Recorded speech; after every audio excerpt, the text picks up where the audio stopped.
비아 돌로로사라는 말을 기억하십니까?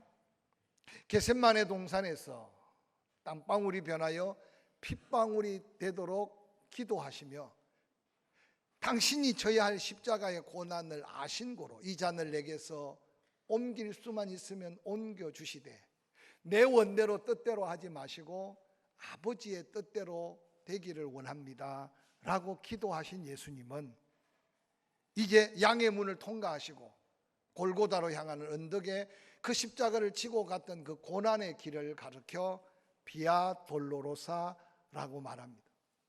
지금도 전 세계 믿음의 사람들이 그 고난의 길을 그냥 걸을 수 없다 하여 예수님이 지셨던 십자가는 아니지만 십자가 모형을 지고 주님이 걸으셨던 2000년 전 그 고난의 길을 지금도 걷는 순례객들이 얼마나 많은지 모릅니다.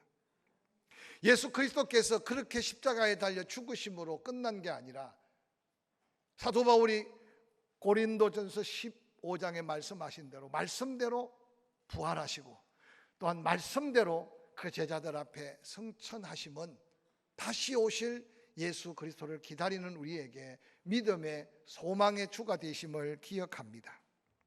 사랑하는 성도 여러분, 예수 그리스도께서 마지막 십자가를 지기 전에 제자들에게 내가 너희를 떠나는 것이 너희에게 유익이다. 내가 너희를 떠나야 하나님이 보혜사 성령을 너희에게 보내주실 것이다. 제자들은 그 음성에 마음을 두지 못했습니다. 예수님이 고난당할 때 너무 두려워서 한 명, 두 명 제자들은 다 예수님께서 떠났습니다. 그러나 예수님은 홀로 묵묵히 그 십자가를 지셨습니다. 말씀대로 부활하셨습니다. 놀랍게도 부활하신 예수님은 당신을 떠난 제자들을 한 명, 두 명 만나서 다시 예루살렘으로 불러 모으기 시작합니다. 감람산에 성천하기 직전에 예수님께서는 이제 예루살렘을 떠나지 말고 약속한 성령을 기다리면 그 성령이 너희에게 임하게 될 텐데 성령이 너희에게 임하면 너희가 권능을 받아서 아무에게도 주눅들지 않고 방해받지 않고 아무도 대항할 수 없는 하나님의 능력 그 권능을 덧입을 때 너희가 바로 예루살렘을 복음화하고 유다를 복음화하고 땅끝까지 사마리아 땅끝까지 복음을 전하게 될 것이라고 말씀했습니다. 부활 성천하신 예수님의 그 말씀을 제자들은 이제 잊을 수가 없었습니다. 그래서 한 사람 두 사람 그들이 즐겨 모여 떡을 떼고 기도했던 마가의 다락방으로 모이기 시작했습니다. 그 숫자가 11명의 제자들과 예수님의 어머니 마리아 다른 여인들 그러고는 다른 예수님의 형제들 120여 명이었다고 말합니다. 한 열흘쯤 그들이 전심전력하여 기도할 때 오순절날이 임한 그때 임한 성령의 역사는 아마 천지를 창조하신 예수님의 천지 창조 이후에 이 땅의 인간들을 향한 가장 위대한 역사요 가장 놀라운 역사가 아닐까 생각합니다. 바로 그 역사가 성령의 역사고 그 역사가 사도행전의 역사임을 사도행전은 기록하고 있습니다. 성령의 강림에 임한 그 자리에 있던 사람들은 놀랍게도 놀라운 변화를 가져옵니다. 그들의 변화 중의 변화는 바로 그렇게 두려움 많고 겁 많아서 예수를 저주하며 부인하고 떠났던 베드로, 그런데 오랜 세월이 지나지 않았지만 이전의 베드로가 아니었습니다. 11사도와 함께 당당히 일어서서 외친 그 외침은 얼마나 강력한 성령의 역사였던지 그 당시에 전 세계에 흩어져 살던 디아스포라 유대인들이 6월절 절기를 지키기 위해 예루살렘에 왔다가 그 폭발적인 성령의 역사의 현장에서 바라보는데 베드로는 히브리 말로 복음을 전하며 예수 십자가를 증거할 때 그들은 다 각기 자기의 말로 방언에 통역되어 하나님의 놀라운 큰 일을 그들이 듣게 되었다고 고백합니다. 특별히 사도행전 11장에 보면 11절에 보면 우리가 다 우리의 각 어느 대로 하나님의 큰 일을 말함을 들었다라고 말하면서 그 베드로가 전한 복음 앞에 모두가 엄청난 구원의 역사 앞에 사로잡히기 시작했습니다. 놀랍게도 창세기 11장에 보면 어리석은 하나님의 백성들이 도리어 하나님 곁을 떠나고 범죄함을 회개하기는커녕 도리어 그들이 말하기를 창세기 11장 14절에 자 우리가 성읍과 탑을 건설하자 그 탑 꼭대기를 하늘에 닿게 하여 우리 이름을 내자 온 지면에 흩어짐을 면하자. 죄를 회개하기는커녕 도리어 하나님을 대적했던 바벨탑을 쌓았던 어리석은 백성들을 향해 하나님은 말합니다. 그들의 언어가 하나이기 때문에 끊임없이 회개하기는커녕 도리어 하나님을 대적하고 바벨탑을 쌓으니 저들의 언어를 혼잡하게 하여 흩어놓기를 원했습니다. 그때부터 서로 말이 통하지 않는 이 안타까운 지구촌에 성령이 임재한 예루살렘, 그곳에 성령 충만하여 외친 베드로의 외침은 각 나라 말로 함께 통역되어 방언으로 들려오는 그 엄청난 현장은 모든 사람에게 얼마나 놀라운 도전이었는지 모릅니다. 그들은 고백합니다. 베드로는 히브리 말로 복음을 전하는데 왜 우리가 각 나라 방언으로 다 알아듣느냐? 하나님의 그 큰 일을 우리가 알아듣게 되었다고 충격 속에 고백하고 있는 이 고백. 사랑하는 성도 여러분, 그들을 향해 베드로는 너희가 회개하여 각각 예수 그리스도의 이름으로 침례를 받고 죄 사함을 받으라. 그러하면 우리가 받은 이 성령 너희에게도 성령을 선물로 주실 것이라고 외쳤던 그 복음은 120명으로 시작된 예루살렘 건물 없는 교회, 아니 아직도 교회라고 하기는 어려운 그들 성령이 임하는 그 자리에서 그 하루 3,000명 침례를 받고 하나님의 놀라운 구원의 역사를 이루었던 역사가 오늘 본문의 역사입니다. 사랑하는 성도 여러분, 성령 충만함을 받고 담대하게 일어선 베드로에 대해 사도행전 2장 14절에 이렇게 말합니다. 베드로가 11사도와 함께 서서 소리 높여 이르되 유대인들과 예루살렘에 사는 모든 사람들아, 이 일로 너희로 알게 할 것이니 내 말에 귀를 기울이라. 오늘 그들 가운데 당당히 일어섰던 베드로, 그 베드로는 이미 한 계집 아이 앞에서도 두려워 떨며 나는 예수 모른다, 나는 예수 저주하며 모른다고 떠났던 베드로였습니다. 오랜 세월 지나지 않았는데 그 베드로가 오늘 이 베드로로 변화되게 된 것은 베드로의 인격적인 변화나 노력이 아니라 바로 성령이 임한 자와 성령에 사로잡히지 않는 자의 극단적인 변화의 모습을 성경은 우리에게 소개하고 있습니다. 오늘 저는 이 말씀을 묵상하면서 현대 교회가, 현대 그리스도인들이 약속한 성령의 능력을 믿지 못하는 건 아닌데 오늘 우리는 그 능력의 충만함을 경험하지 못하고 빛을 잃어버렸거나 맛을 잃어버린 소금처럼 밟히고 있는 이 시대 속에 우리만이라도 다시 한번 베드로가 베드로 되어 일어나 외치는 그 외침의 자리에 저와 여러분의 삶의 자리의 변화가 있기를 간절히 도전하며 함께 이 말씀을 통해 은혜 받는 시간 되기를 주의 이름으로 간절히 축원합니다. 당시에 유대인들이 두렵고 당시에 예루살렘 사람들의 그 핍박이 두려워서 혼자만 도망간 게 아니라 다른 친구들까지 유혹해서 갈릴리에서 고기 잡고 있는 베드로의 연약한 모습을 우리는 사도 요한의 기록, 요한복음에서 우리는 볼 수 있습니다. 예수님이 그곳에 찾아갔습니다. 아직도 네가 나를 사랑하느냐고. 베드로는 예수님이 기대하는 그 사랑의 고백은 못했지만 부활하신 예수를 만난 베드로는 달라지기 시작했습니다. 그 두려움이 어디를 갔는지, 그 무서움에 떨고 있던 베드로의 연약함이 어디로 갔는지, 이전의 베드로가 아닌 오늘 본문의 베드로의 모습을 통해 이 베드로의 모습이 우리가 도전받고 변화되어야 될 모습이고 오늘 한국 교회가 다시 빛을 발하며 일어나야 할 거룩한 도전의 메시지로 듣고 우리가 다시 한번 우리의 삶의 자리를 돌아보는 이 시간이 되기를 주의 이름으로 간절히 축원합니다. 사랑하는 성도 여러분, 우뚝 서서 외치는 그 말에 많은 사람들이 어리둥절했습니다. 그들은 수근수근거립니다. 아니 저들이 뭘 먹었길래 못 먹을 새술에 취한 모양이라고 어떤 사람은 조롱하고 비웃습니다. 그런데 베드로는 말합니다. 이 아침부터 우리가 술 마신 게 아니다. 너희들이 생각하는 생각이 얼마나 어리석은 줄 알아라. 이것은 우연히 된 일이 아니다. 바로 하나님께서 약속한 성령이 우리에게 임했기 때문이라고 당당하게 소리칩니다. 저는 안타까운 게 오늘날 교회를 향해서 얼마나 많은 사람들이 조롱의 글을 쓰고 비판의 말을 짓거리는지 모릅니다. 그런데 과연 교회가 그들과 상대할 수는 없지만 그러나 정말 교회가 정말 어두운데 빛을 비추고 있는지, 정말 맛을 잃어버리고 방황하는 영혼들에게 인생의 삶의 소망이 있는 새로운 맛을 전하는지 돌이켜 질문해 본다면 우리 스스로도 자신 있게 우리 교회만큼은 하나님이 원하고 기뻐하는 교회입니다 라고 말할 수 있어야 함에 우리의 자리가 이곳에 있음을 기억하시기를 주의 이름으로 간절히 축원합니다.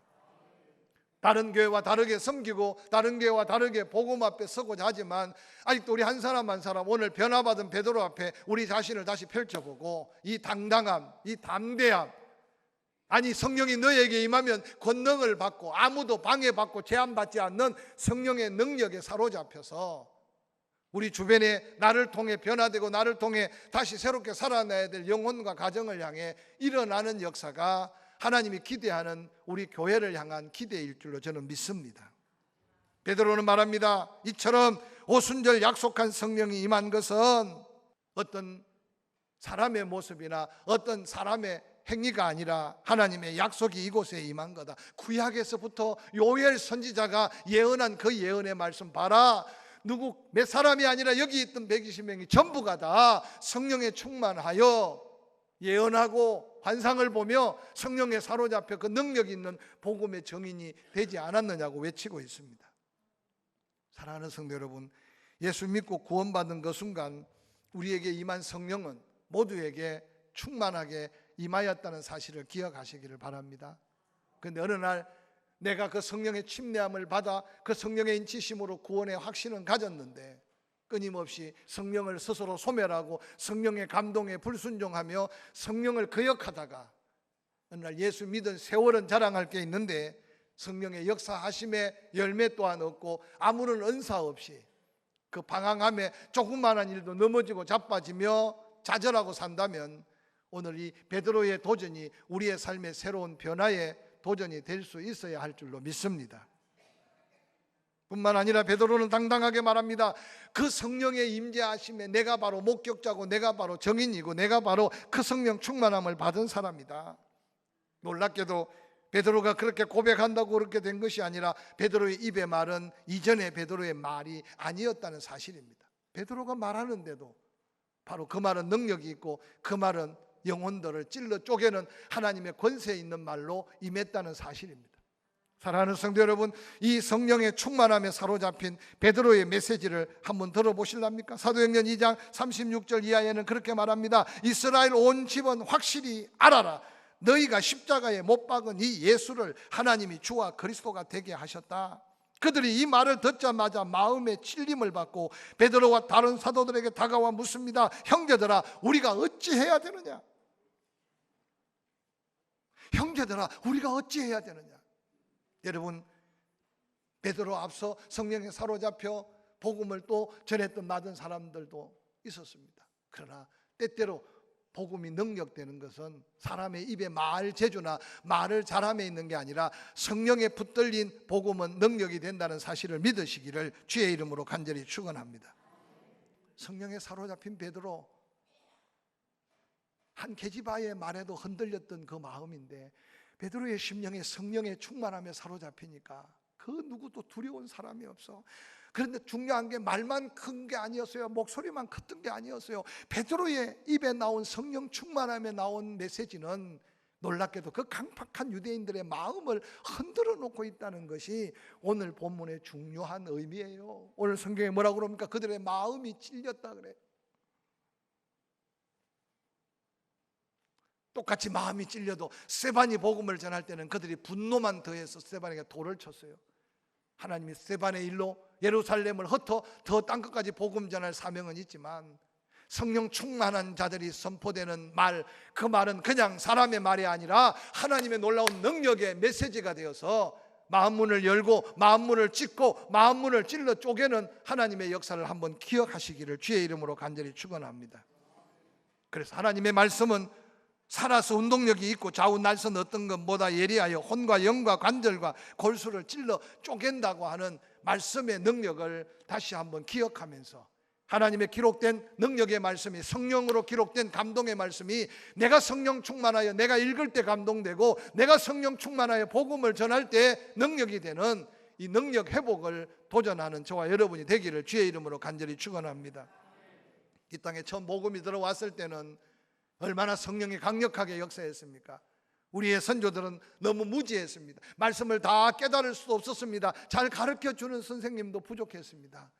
그래서 어떤 분은 너무 감동된 가운데 예수 천당 불신 지옥만 외쳐도 그 예수 천당 불신 지옥이라는 외치는 심령 속에 덜끓는 성령의 충만함으로 듣는 자들의 마음을 바꿨어요. 근데 오늘날은 너무 똑똑해서 예수 천당 불신 지옥이라고 외치면 저는 때때로 그런 분들을 만날 때 때로 조심스러운 마음이 생겨요. 이 시대에 저렇게 복음 전해가지고 사람들의 마음을 움직일 수 있을까? 그러나 모르겠어요. 그분이 성령 충만함에 전하는 메시지라면 또한 그 메시지를 듣고 구원받은 사람은 있겠지만, 오늘 베드로가 도전하는 우리에게 도전은 뭐냐? 성령의 이끌린 말은 능력이 되어서 심령을 찔러 쪼개는 하나님의 성령의 역사가 있음을 기억하시기를 주의 이름으로 간절히 축원합니다. 여러분, 여러 말, 많은 말도 중요해요. 잘하는 말도 중요해요. 규칙적으로 훈련받은 복음 전도도 중요해요.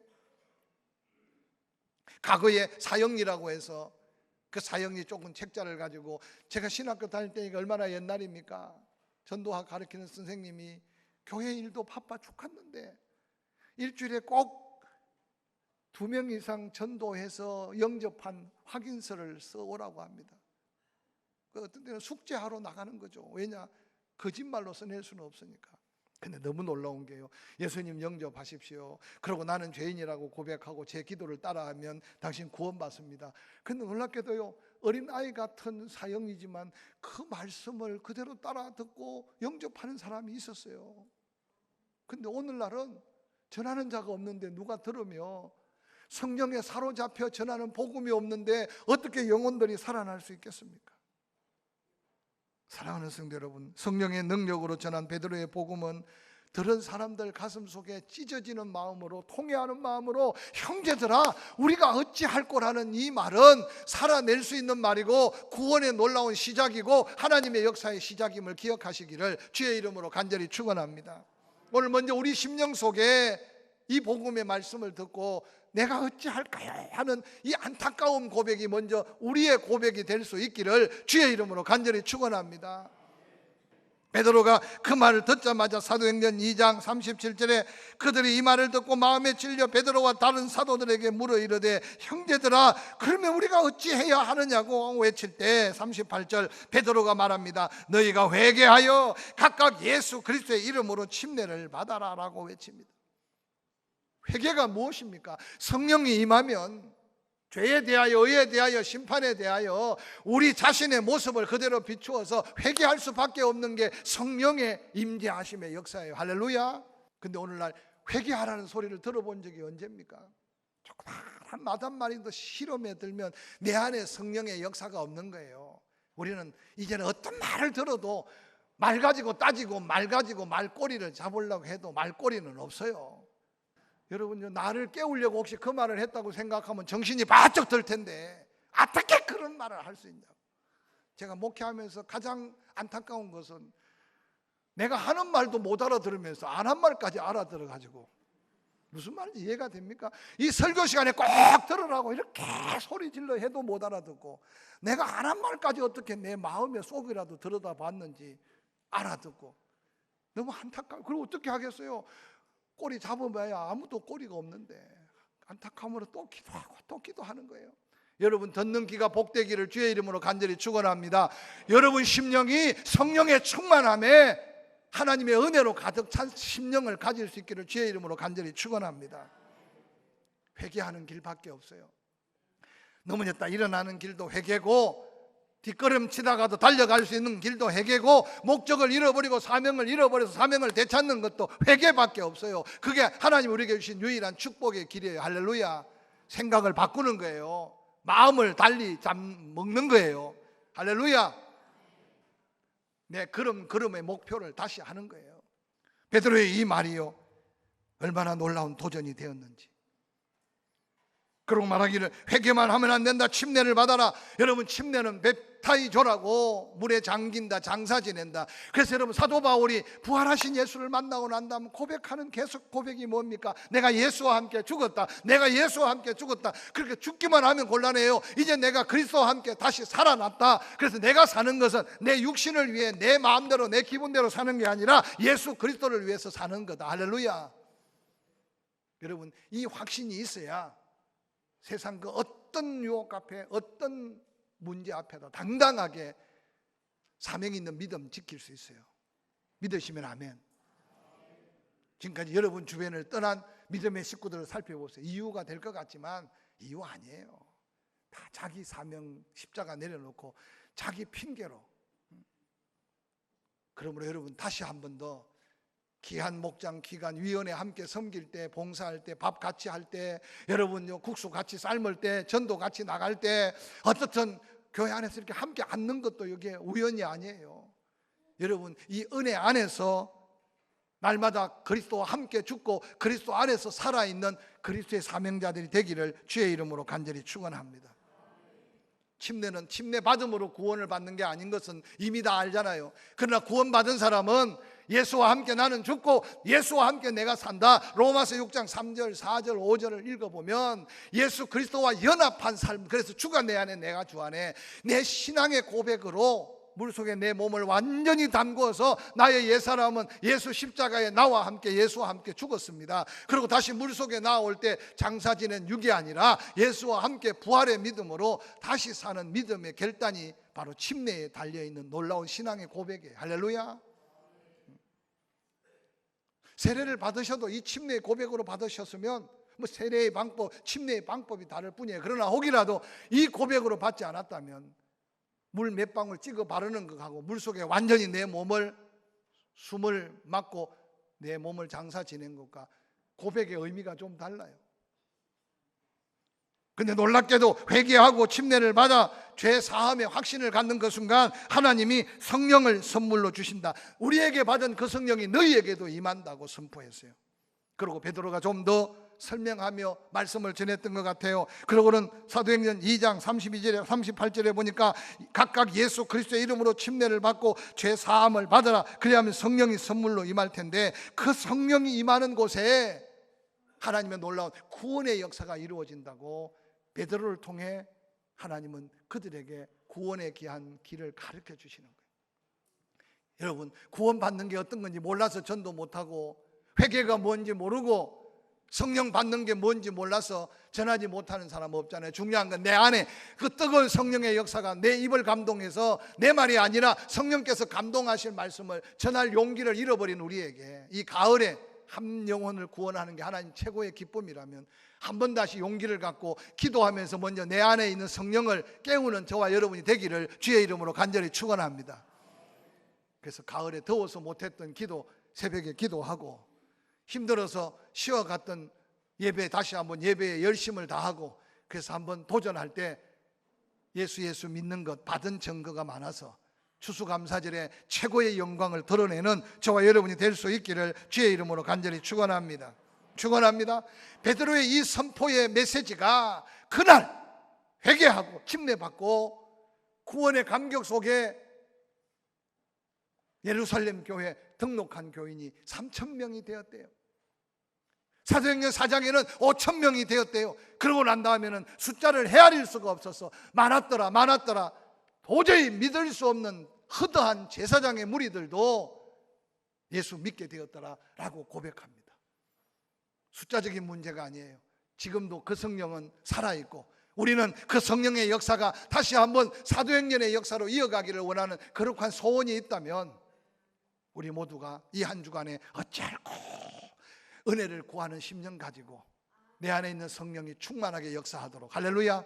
내 입의 말, 내 손에 여러 가지 행함, 나의 얼굴의 표정까지 그 성령의 역사 앞에 아름답게 은혜를 경험하면서 먼저 내 문제부터 해결하고 그래서 질병이 떠나가고 가정에 근심이 사라지고 할렐루야. 저주의 사슬을 풀어놓고 변화된 내 심령 내 가정으로 이웃에게 이 아름다운 복음을 전해서 어찌할 거라는 고백 속에 임한 하나님의 위로하심의 구원의 역사가 우리 모두에게 감동과 감격이 되는 축복의 한 주간이 되기를 주의 이름으로 간절히 축원합니다.